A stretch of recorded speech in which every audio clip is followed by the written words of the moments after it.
11 দলীয় ঐক্য আহ্বানে আয়োজিত আজকে গর্বিত শহীদ পরিবারের সম্মানিত সদস্যবৃন্দ এবং জুলাই যোদ্ধাবৃন্দের সাথে এই মত বিনিময় সভার প্রিয় সম্মানিত সভাপতি, এনসিপির সম্মানিত আহ্বায়ক, জাতীয় সংসদে বিরোধী দলের চিফ হুইপ প্রিয়ভাজন নাহিদ ইসলাম, মঞ্চে বসা 11 দলের শীর্ষ নেতৃবৃন্দ, শহীদ পরিবারের সম্মানিত গর্বিত সদস্যবৃন্দ, আমার সামনে উপস্থিত শহীদ পরিবার এবং জুলাই যোদ্ধাবৃন্দ, সাংবাদিক বন্ধুগণ, যেহেতু জোহরের সালাত আসন্ন, সেই কারণে আমি বেশি কথা বলবো না। আমি শুধু এইটুকু বলবো, আওয়ামী লীগ কার্যত 2006 সালের 28 অক্টোবর থেকে দেশে ভয়াবহ খুনের রাজনীতির সূচনা করেছিল। এরই ধারাবাহিকতায় 2024 সালের 5ই আগস্ট পর্যন্ত তারা তাদের হাত এই বাংলাদেশের দেশপ্রেমিক মানুষের হাতে তারা রাঙিয়েছিল রক্ত দিয়ে। তাদের শেষ পরিণতি কি হয়েছে আমাদের সবার সামনে পরিষ্কার, আর আসল পরিণতি আল্লাহর জিম্মায় তাদের জন্য অপেক্ষা করছে। দুনিয়ায় তারা লাঞ্ছিত হয়েছে। এর আগে স্বাধীন বাংলাদেশের কোন শাসক এভাবে দেশ ছেড়ে পালিয়ে যায়নি। মৃত্যুর চাইতেও পালিয়ে যাওয়া আরো বেশি অপমানজনক। সেই অপমান তাদের কপালে জুটেছে। আমরা সবাই মজলুম ছিলাম। পার্লামেন্টে আমি 2-3 বার বলেছি যে এই পার্লামেন্টে এমন সদস্য খুঁজে পাওয়া কঠিন হবে যিনি ফ্যাসিবাদের হাতে জুলুমের শিকারে পরিণত হননি। সুতরাং এটি মজলুমদের একটা মিলন মেলা। মজলুম তো মজলুমের দুঃখ বোঝার কথা, কিন্তু আফসোস ক্ষমতার চেয়ার সম্ভবত এইরকমই নির্মম যে মানুষকে তার অতীত ভুলিয়ে দেয়। তখন সামনে ক্ষমতার ওই সোনালী ঘোড়ার দৌড় ছাড়া আর কিছুই দেখে না। আপনারা দেখেছেন বর্তমান সরকারি দল সংসদ নির্বাচনের ইঞ্জিনিয়ারিং তারা স্বীকার করে নিয়েছে। সংসদের ভিতরে স্থানীয় সরকার প্রতিমন্ত্রী মীর শাহে আলম তিনি বলেছেন ছাত্ররা আন্দোলন করে সরকারের পতন ঘটিয়েছে, আমরাও ছিলাম। তবে ক্যাপ্টেনের হাতে ডক্টর মোহাম্মদ ইউনূস লন্ডনে গিয়ে ট্রফি তুলে দিয়ে এসেছে। লজ্জা! আন্দোলন যে ছাত্ররা করেছে সেই ছাত্র এবং তাদের মা বাবারা মিলে যাকে দেশের ক্ষমতায় বসাতে চাবে তারাই বসবে। ডক্টর ইউনূস যদি এটা করে থাকেন আমি এইটারও নিন্দা জানাই, এবং এই আত্মস্বীকৃতির মধ্যে দিয়ে এটা প্রমাণিত হলো যে ইঞ্জিনিয়ারিং এর কথা নির্বাচনে উঠেছে সেটা সত্য। এখন বলতে পারেন আপনারা কি করলেন? ভোট দিলাম 70% মানুষ, আপনারা ভোটটা করে তুলতে পারলেন না কেন? আমরা কেন পারিনি তার জবাব আমার চাইতে আপনারা কম জানেন না। তবে এইটা ঠিক, আমি সেদিন পার্লামেন্টে পড়েছিলাম গুগু বারবার ধান খেতে আসে, কিন্তু কপাল যখন বন্ধ হয় তখন কিন্তু জালে বেঁধে যায়। ইনশাল্লাহ গুগু বেঁধে যাবে, দেরি হবে না ইনশাল্লাহ। বিএনপি জাতির সাথে প্রতারণা, ধোঁকা এবং গাদ্দারি করে তাদের যাত্রা শুরু করেছে। এবার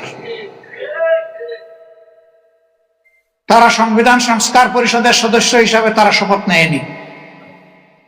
তারা তখন বলেছে গণভোট হারাম। এখানেই দাঁড়িয়ে একজন বক্তা জুলাই যোদ্ধা বলেছেন বাংলাদেশের প্রথম গণভোটটাও কিন্তু সংবিধানে ছিল না। একজন সামরিক ব্যক্তি তিনি বেসামরিক প্রেসিডেন্ট হওয়ার জন্য সেই গণভোট দিয়েছিলেন। বিএনপি গর্ব করে বলে 71ও তাদের, 90ও তাদের, 24ও তাদের, সবকিছু তাদের, আর কারো কিছু নেই। 71-এ তো বিএনপির জন্মই হয়নি, 71 তাদের হয় কিভাবে?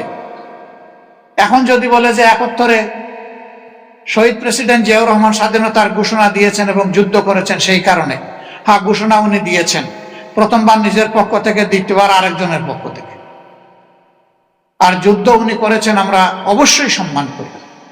কিন্তু এককভাবে যদি একক ক্রেডিট এক ব্যক্তিকে সবকিছু দেওয়া হয়, তাহলে বাকি যোদ্ধাদের পজিশন কোথায় থাকে? এইটাও যুদ্ধকে কুক্ষিগত করার, আগের আমলে যারা ছিল ফেসিবাদী আমলে, তারাও এইভাবে করেছে, এবং তারা করতে গিয়ে লজ্জাজনক ভাবে জিয়াউর রহমান সাহেবকে পাকিস্তানের দালাল, চোর, কোনো কিছু বলতেই বাদ দেয়নি। আমরা ওই রাজনীতি আর দেখতে চাই না। আপনারা সাক্ষী, এই জুলাই যুদ্ধের পরে অনেকে কার কত সদস্য দলীয় শহীদ হয়েছে তার ভাগ বাটোয়ারা করেছেন। আমরা সেদিন প্রতিবাদ করে বলেছিলাম আমরা এটা নিন্দা জানাই। শহীদরা কোনো দলের প্রপার্টি নয়, এই শহীদরা জাতির গর্বিত সম্পদ। আমরা দলীয় ভিত্তিতে কোনো ভাগ বাটোয়ারা করতে চাই না। চেষ্টা করেছি আমাদের অবস্থান থেকে শহীদ পরিবারগুলোর কাছে যাওয়ার, কিন্তু এটা দাবি করতে পারি না যে আমাদের কাছে তাদের যে হক ছিল সব আমরা আদায় করে ফেলেছি, এটা কখনো দাবি করব না।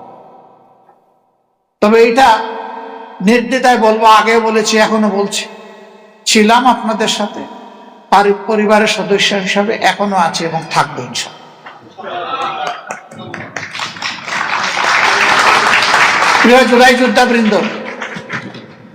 আহত, এর পরের শব্দটা বলতে আমার কলিজায় লাগে, পঙ্গু শব্দটা বলতে। আমি 7 তারিখ ঢাকা মেডিকেল কলেজে গিয়েছিলাম আহত ভাই বোনদের দেখতে।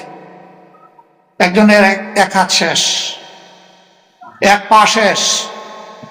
আমি তাকে বললাম, তোমার সম্পদ দিয়ে দিছ, জাতির প্রয়োজনে আগামীতে তো আর তুমি কিছু করতে পারবে না। বললে, কেন পারবো না? বললাম, তোমার তো এক হাত এক পা শেষ, পা তোমার 60 টুকরা, আর হাত তোমার কেটে ফেলেছে। আমাকে বলল, বাকি শরীরটা আমার এখনো আছে, তাইও দেবো ইনশাআল্লাহ।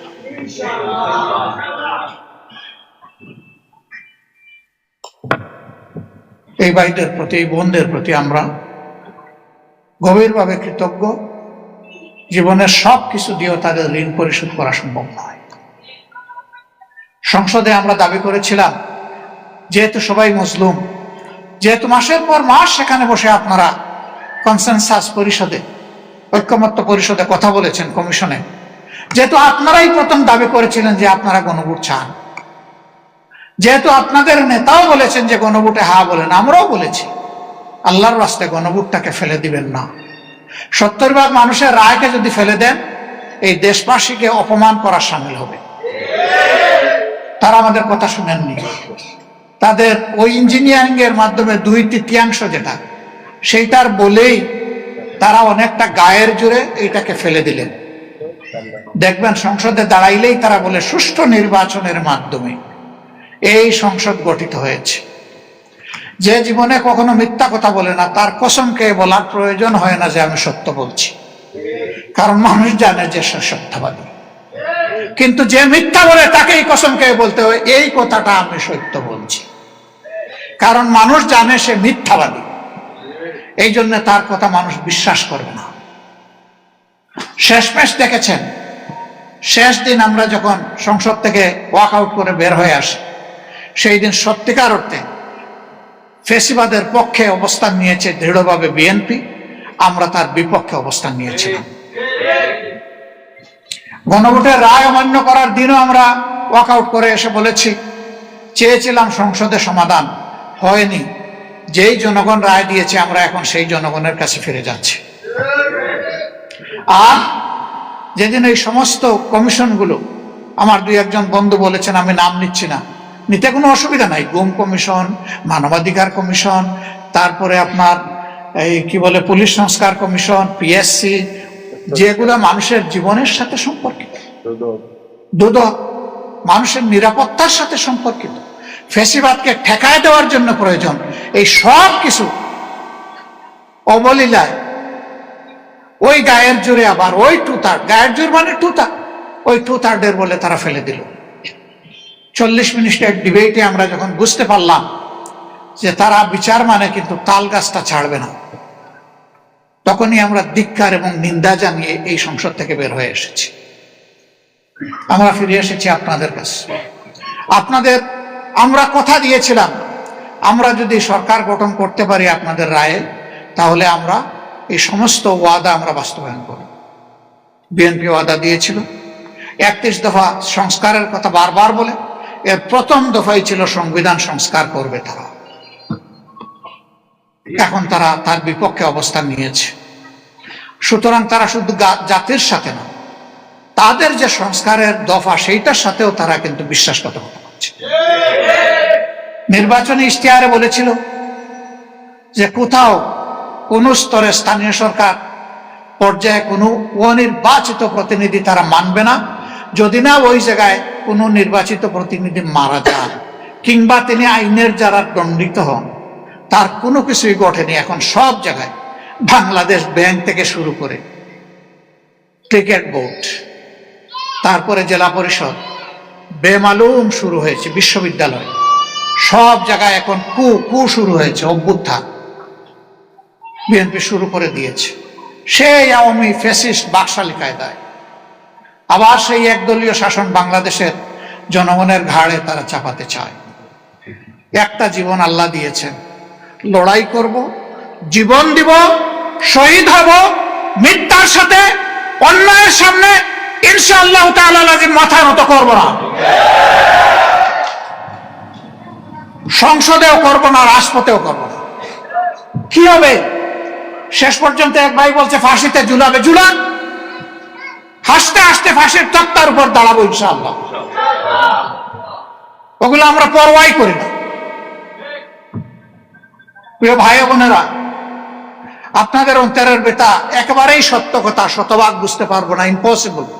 কারণ আমার কোনো সন্তান 24-এ শহীদ হয়নি, আমি নিজে গুলিতে আহত হইনি, আমার হাত পা ভেঙে টুকরা টুকরা হয়নি। সুতরাং যাদের কলিজার টুকরা শহীদ হয়েছে, যারা লড়াই করতে গিয়ে নিজেরা আহত হয়েছে, তাদের দুঃখটা তারাই 16 আনা বুঝতে পারবে, আমি পারবো না। কিন্তু মানুষ হওয়ার কারণে আল্লাহ যে মানবিক মনটা দিয়েছেন, এইটা দিয়ে চেষ্টা করি যে দেখি এই দুঃখী মানুষগুলার কিছুটা হলেও দুঃখ বুঝতে পারি কিনা। সম্মানিত ভাই বোনেরা, সেদিন একটা মব সৃষ্টি করা হয়েছে পার্লামেন্টের ভিতরে। আপনারা বাইরে একটার কথা বলেছেন, ভিতরে এদেরকে দাওয়াত দিয়ে খেয়ে নিয়ে গেল। কোনদিন সেদিন ছিল চাকরিতে, সরকারি চাকরিতে প্রবেশের সর্বশেষ বয়সসীমা কি হবে, এইটা কনসেনসাস পরিষদে ঐকমত্য কমিশনে একমত হয়েছে আমরা সবাই যে এটা 32-এর পরিবর্তে 32 বছর। সেখানে তারা কিছু লোককে জুলাই যোদ্ধা হিসাবে নিয়ে বসালো দর্শক গ্যালারিতে, ভিআইপি গ্যালারিতে। We are pleased. জুলাই যোদ্ধারা আসছে, এটা তো আমাদের জন্য খুশির ব্যাপার। তারা এই পার্লামেন্ট দেখবে, জাতি এবং জনগণের জন্য এখানে কি করা হচ্ছে তারা দেখে যাবে। কিন্তু হঠাৎ করে দেখি এই এজেন্ডা যখন আসে, তখন সরকারি দল থেকে তাদেরকে ইশারা দেওয়া হয়, অথচ পার্লামেন্টে দর্শক গ্যালারির দিকে চাওয়াও নিয়ম নাই। দর্শক এসেছে দর্শন করার জন্য, অবজার্ভ করার জন্য, এটা তাদের দায়িত্ব। তখনই আমরা বুঝলাম যে এটা পাঠানো। এর আগে 2-1টা বিল পাস হয়েছে যেগুলোর কোনো কাগজপত্র আমাদেরকে দেওয়া হয়, আমরা হাত তুলি। এরপরে এই বিলটা যখন এসেছে তা আমরা বুঝিনি এটা কি করতেছে। ওখানে কিছু নাই তো লেখা, 32, 33, 31, 30 কিছুই লেখা নেই। একটা মেমো আছে, অত দ্বারা অত দ্বারা অত দ্বারা, অথচ আমাদের সামনে কোনো কাগজ নাই, আমরা হাত তুলিনি। সরকারি দল থেকে আমাদেরকে খোঁচা দিয়ে বলা হলো, হ্যাঁ জুলাই যোদ্ধারা এখানে আসেন, আপনারা এটাতেও হাত তুললেন না। আমরা বললাম কিসে হাত তুলবো, যে জিনিসে হাত তুলবো এটাই তো আমাদের সামনে নাই, কোনো কাগজপত্র নাই। আমাদেরকে অন্ধকারে রেখে এইভাবে তারা ব্ল্যাকমেইলিং করতে চেয়েছে। আমরা তাদের ব্ল্যাকমেইলিং এর পাতা ফাঁদে পা দেই নাই। সম্মানিত ভাইয়েরা, যেগুলাতে একমত হয়েছে, জাতির সামনে হয়েছে, আমরা সেখানে তো কোনো বাধা দেইনি, সমর্থন দিয়েছি। কিন্তু যেগুলা জাতির বিরুদ্ধে অন্তর্বর্তী সরকার এসে যেগুলা সংশোধনের জন্য তারা প্রজ্ঞাপন জারি করলো অধ্যাদেশ দিয়ে, সেই জায়গাগুলোই বিএনপি এখন রেখে দিতে চায়। এটা নিঃসন্দেহে তারা ঘোষণা দিচ্ছে যে তারা আবার ফেসিবাদ কায়েম করতে চায়। ইনশাল্লাহ দিব না। ত্যাগ এই দেশবাসী স্বীকার করেছে, করব ইনশাল্লাহ। সর্বশেষ কি হয়েছে দেখেন, এই এতটুকু জায়গাও ছাড়ার কলিজা তাদের হলো না। জুলাই জাদুঘর, এটা জুলাইয়ের একটা বাস্তব চিত্র। আমি সেখানে গিয়েছিলাম, নাহিদ ইসলাম ছিলেন, আমরা এখানে ঘুরে এসেছি। ওখানে আয়নাঘরটাও আছে, গেলে দেখবেন কি জিনিস। একটা কবর, অন্ধকার একটা কবর, কবরের সমান একটা জায়গায় একটা মানুষ থাকে, খায়, ঘুমায়, পেশাব পায়খানা গোসল সবকিছু ওই জায়গার মধ্যে, একটা কবর। সেইগুলো ওখানে তুলে ধরা হয়েছে। এই জাদুঘরটা হবে জাতির সম্পদ। ঐক্যমত্য পরিষদে বসে একমত হয়েছে, আবার সংসদের বিশেষ কমিটিতেও সবাই একমত হয়েছে যে যেভাবে প্রস্তাবনা এসেছে অনুকূল অবিকল রেখে, অনুরূপ এবং অবিকল রেখে সেটাই পাশ হবে। হঠাৎ করে সংসদের ভিতরে সমস্ত রেওয়াজ রীতিভঙ্গ করে সরকারি দলের একজন এখানে সংশোধন দিয়ে বসলো, আমরা কিছুই জানি না। এইটাকে দলীয়করণ করার জন্য বলা হলো এটা সংস্কৃতি মন্ত্রণালয়ের অধীনে, এখানে মন্ত্রী অথবা প্রতিমন্ত্রী না থাকলে এটা চলবে কিভাবে? আমাদের পক্ষ থেকে আমাদের চিফ হুইপ কথা বললেন, আমরা বললাম যে এই ধরনের শত সহস্র প্রতিষ্ঠান বাংলাদেশে আছে, এগুলার প্রধান মন্ত্রী কিংবা প্রতিমন্ত্রী নয়। আর এটা কোনো সাধারণ জাদুঘর নয়, অথবা জাদুঘরের কোনো শাখাও নয়। এটা গোটা জাতির সেই 47 থেকে শুরু করে 24 পর্যন্ত ঐতিহাসিক জিনিসগুলো এখানে তুলে ধরা হয়েছে। এই জাদুঘরটাকে আল্লাহর রাস্তে আপনারা রাজনীতিকরণ করবেন না। প্রথমে এক যুক্তি দিল, শেষে গিয়ে খোলামেলা বলে ফেলল যে আমরা তো নির্বাচন করেছি দলীয় সরকার কায়েম করার জন্য। থলির বেড়াল বের হয়ে গেছে। জনগণের সরকার কায়েম করার জন্য নয়, দলীয় সরকার কায়েম করার জন্য। ভাই বোনেরা, আমরা সেই দুঃখ, ক্ষোভ, যন্ত্রণা, ব্যথা এবং ঘৃণা নিয়ে সেদিন ওয়াকআউট করেছি। আমরা আপনাদেরকে কথা দিচ্ছি, যতদিন সংসদের ভিতরে লড়াই করতে পারবো ততদিন থাকবো, এর বাইরে 1 মিনিটও থাকবো। রাজপথ আমাদের মূল ঠিকানা, সংসদ আমার মূল ঠিকানা নয়। সংসদে এই দেশের দুঃখী জনগণ একটা পরিবর্তনের আশায় আমাদেরকে পাঠিয়েছে। সেই পরিবর্তনের সূচনা যদি আমরা না করতে পারি, সেই সংসদ দিয়ে আমাদের কি হবে? অবশ্য আমরা আল্লাহ চাইলে জনগণের চাহিদার ক্ষুধা পূরণের সাথেই থাকবো, এর বাইরে যাব না ইনশাআল্লাহ। আপনারা আশ্বস্ত করেছেন, আমরা শক্তি পেয়েছি, একসাথে লড়বো ইনশাআল্লাহ। এবং আমরা দৃঢ় আস্থাশীল, পরাজয় হবে চূড়ান্তভাবে ফেসিবাদের, বিজয় হবে জনগণের ইনশাআল্লাহ। এই বিজয়ে কোনো আপোষ নাই। আমরা একসাথে থাকব। আল্লাহ আমাদেরকে একসাথে থাকার তৌফিক দান করুন। আমাদেরকে আপনাদের বাইরে কেউ ভাববেন না। আমরা অনেক বড় পরিসরে, আরো অনেক বড় পরিসরে জুলাই যোদ্ধাদের কথা শুনতে চাই, তারও আয়োজন ইনশাল্লাহ করব। এই কথাগুলো শুধু আমরা শুনবো না, বাংলাদেশের 18 কোটি মানুষ শুনবে, বিশ্ববাসী শুনবে ইনশাআল্লাহ, এবং জাতির রাস্তা পেয়ে যাবে। আপনাদের সবাইকে গভীর কৃতজ্ঞতা, আন্তরিক মোবারকবাদ। আসসালামু আলাইকুম ওয়া রাহমাতুল্লাহ।